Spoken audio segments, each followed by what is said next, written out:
Vault Veritas. SCP Files.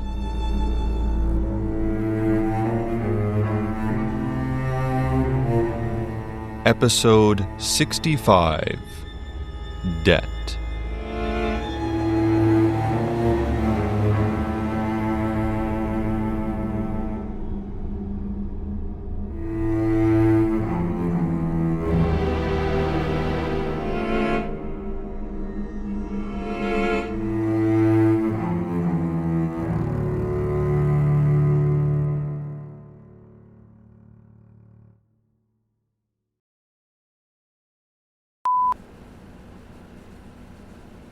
Incident Report 2245-2.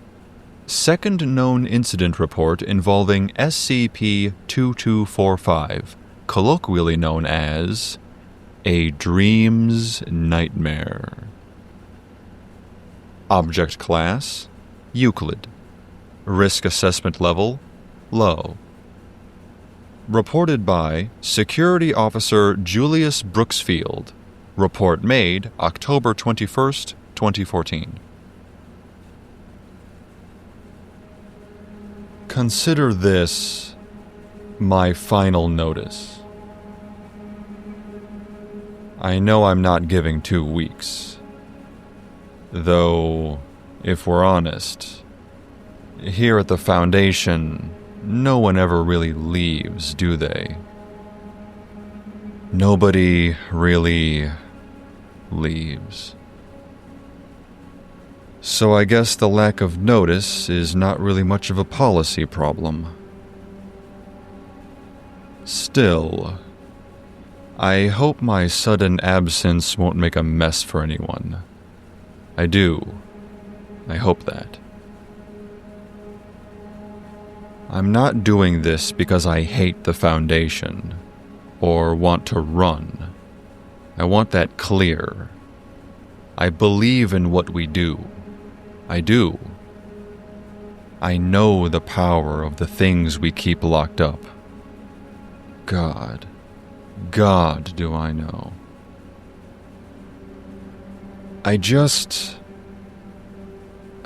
Look, I do have a wish, a dying wish.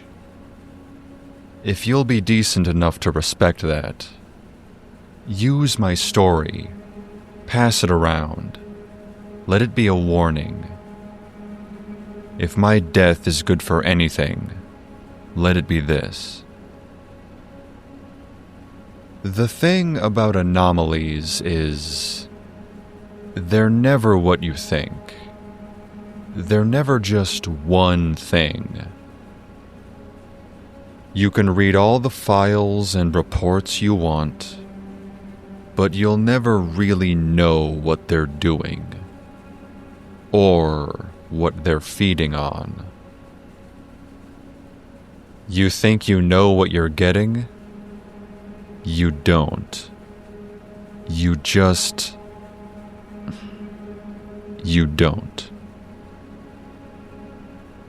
You're probably thinking, he's just security. What could he possibly know? But I read the reports. All of them. I thought I understood SCP-2245. I thought I was ready. I thought I knew what the risks were. SCP-2245. It's a weird one. A strange little amalgam. Intelligent and deceptively playful. Cute, you'd say. It's endearing. It draws you in. Makes you willing. Makes you witting prey. It's about 1, maybe 2 meters long, with dark fur, a trunk, tusks, big round ears like a cartoon, a tail with a tuft at the end, claws it hides when you pet it. It looks harmless, sweet, It listens when you talk and coos back at you. It thrives on attention and affection, like a trunked little dog. Except this one eats your nightmares. And to me, that made it so much better than just a dog. See, I've had nightmares for years. Since I was a kid, actually. Not every night, nothing so dramatic as that. But they come back. They always come back. They fade for a while, a month, maybe 2. And then one night they just crawl back into my brain, coating my psyche in a fresh layer of sleep deprivation. It's not just the bad dreams, though. I don't know what to call it except my sleep demon. When it's real bad, I wake up every hour feeling it. A thing in my room. I know it's not real, but it feels real. I'll see the shape in the corner, feel it breathing, and I can hear it, but I can't move to get away. I have to fight to wake up, or it'll never leave. So then I'm not sure if I'm really awake or still trapped in between, you know? Too tired to run. Too tired to believe my brain over my fear. And the less I sleep, the worse it gets. More nightmares, more fear. So when you start hanging around an SCP that they say takes nightmares away, I knew that was worth the risk of getting caught. I made the choice when I was deep into an episode. Hadn't slept in weeks. Not with that thing still waiting for me behind my eyelids. As a member of security, it wasn't that hard to slip in one night. It's not like anyone really watches that thing closely. Twice a week for cage cleaning, and that's it. Nobody really looks at it. Nobody really cares. So when I walked in, it was thrilled to see me, bounding in circles, that little trunk reaching out like a kid wanting a hug. And me, well, I was just as glad to see it. I sat down on the floor and let it come over. I pet it for a while, and I swear I could almost hear it purr.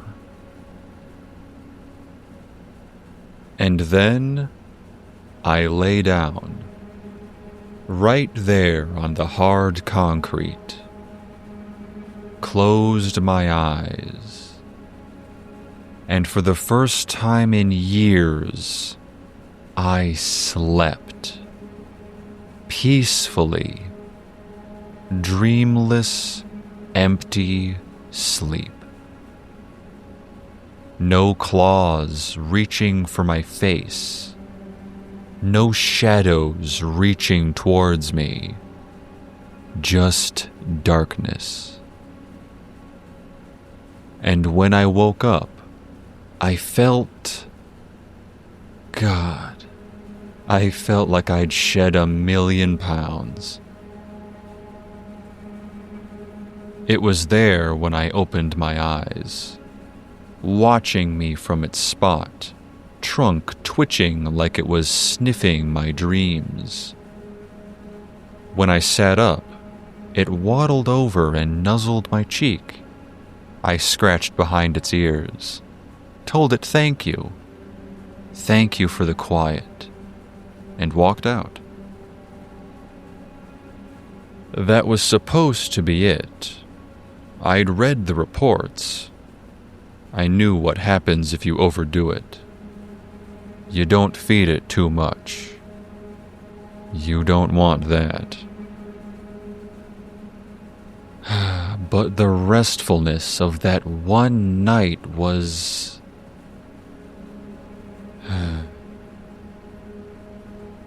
And then the others, the nights after, they were worse.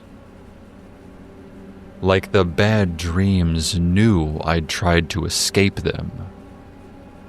Every time I woke again, I missed the hard concrete and the fuzzy little trunk.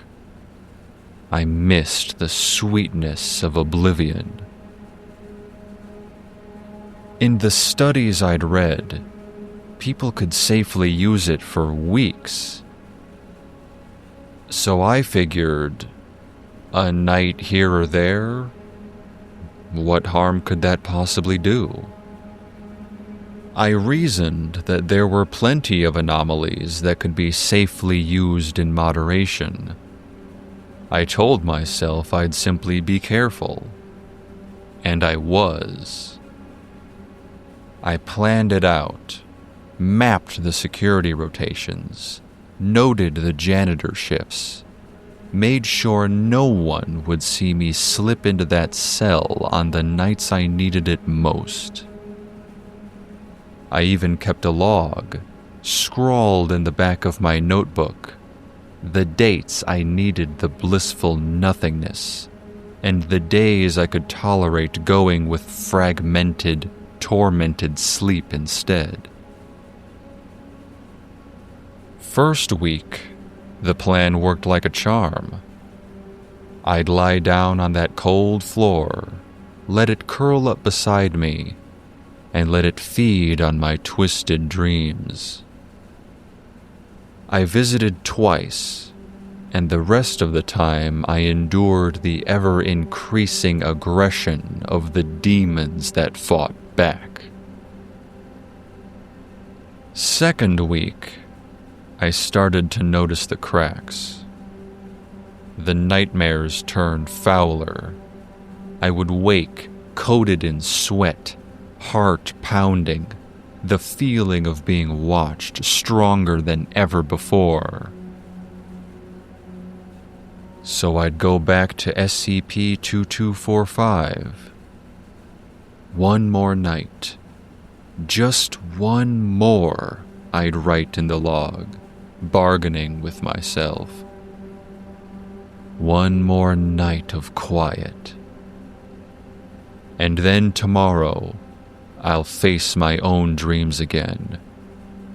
Just one more night.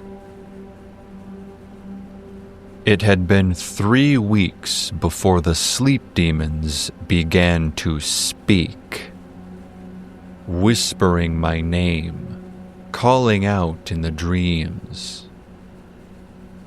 But it wasn't long before they were drowned out by the others.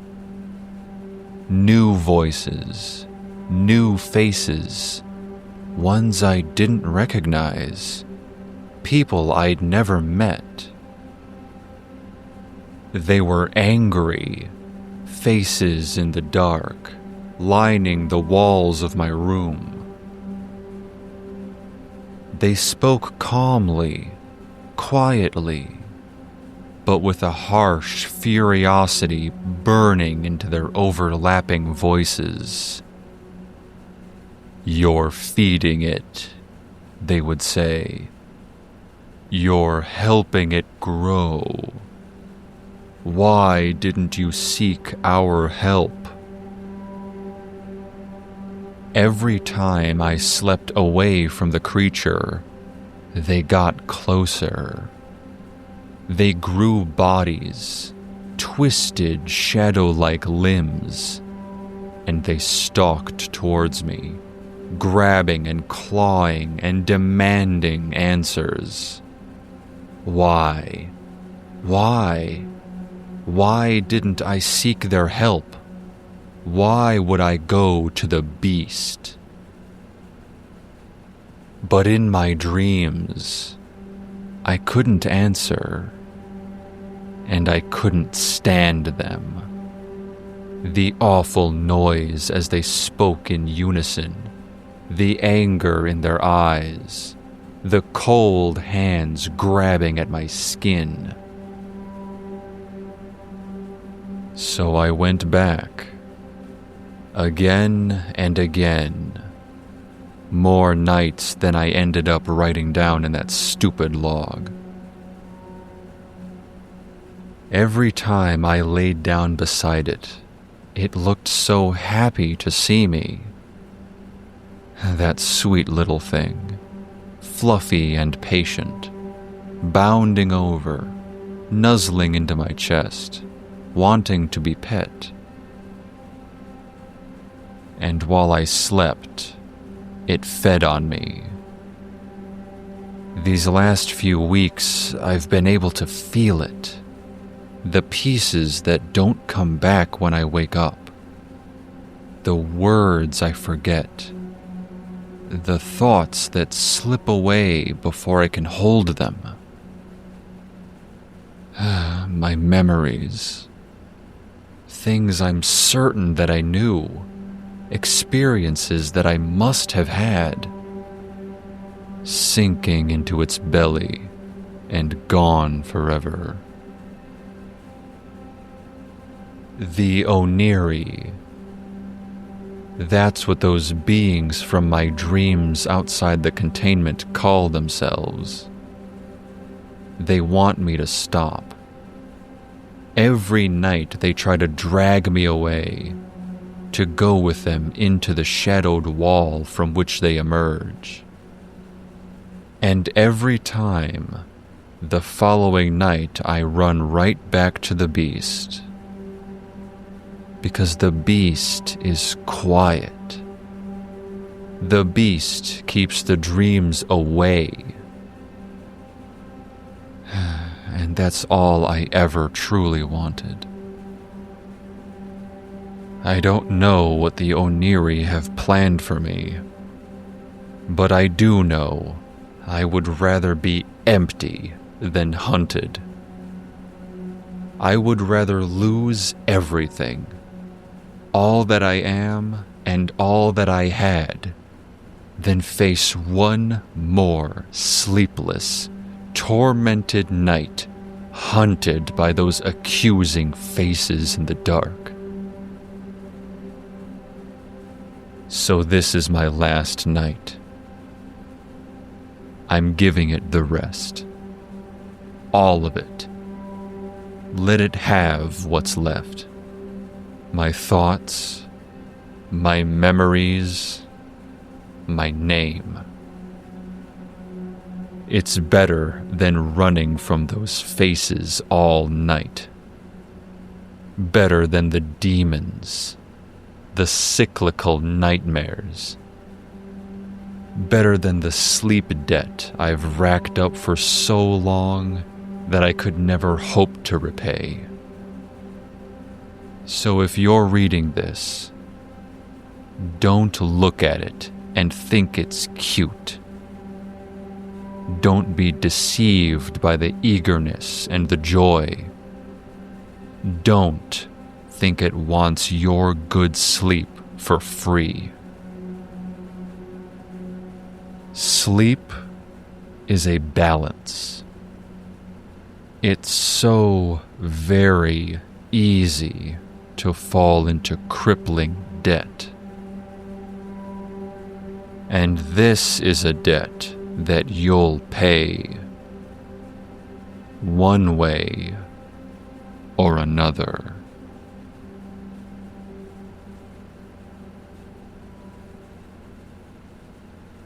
Am I supposed to read into this? Is there a hidden message? Hidden message?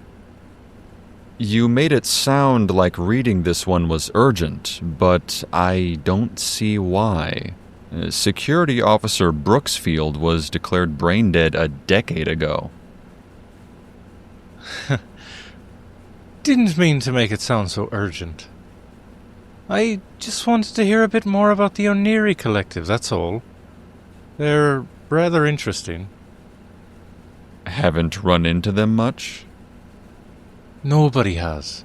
They tend to keep themselves in their dreamscape, dragging in new dreamers here and there, occupying different corners of that realm. They rarely bother with us in the waking world. Do you hear how many reports we have on Oki? The Chaos Insurgency?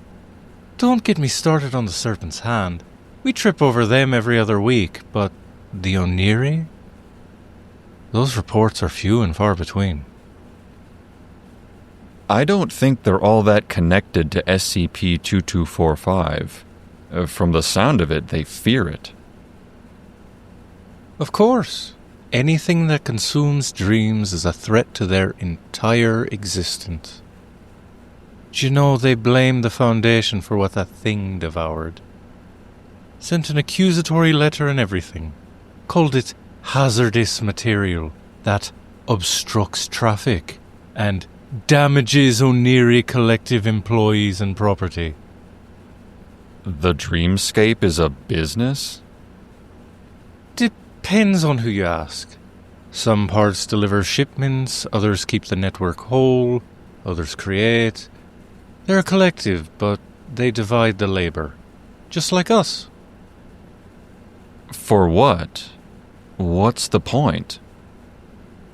Nobody really knows. But I'd like to, and that's why I wanted this read. Sometimes you learn more from what something feeds on than what it looks like. That's comforting. Don't worry, Scott. That one's been contained for years. And it's a nice distraction from our new intake. What is the deal with the new SCP? Nobody will tell me anything. Oh, it's a dangerous one. More dangerous than it looks, anyway.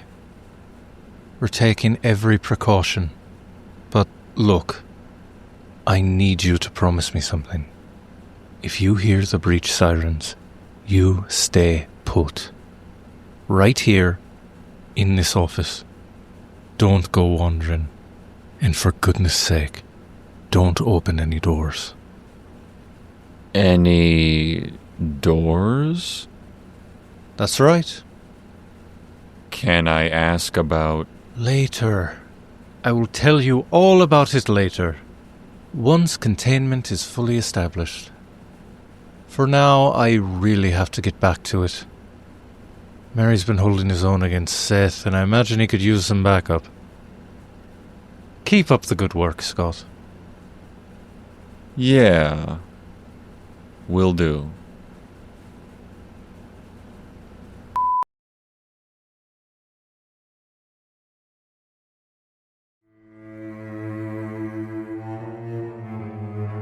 Vault Veritas SCP Files is a podcast inspired by the SCP Foundation. Debt is based on SCP-2245 by Hot Cocoa Nerd from the SCP Wiki located at scpwiki.com/SCP-2245. It is licensed under a Creative Commons Attribution Share-alike 3.0 unported license. This episode featured Justin Gellner as Scott Anderson and D.R. Thompson as Niall Connors. It was written and edited by Leola Angel. We welcome comments. Please rate and review us. Email us at vaultveritas@gmail.com. Join our Discord channel using the link in the episode description. Or for additional content, visit our Patreon. Thanks for listening.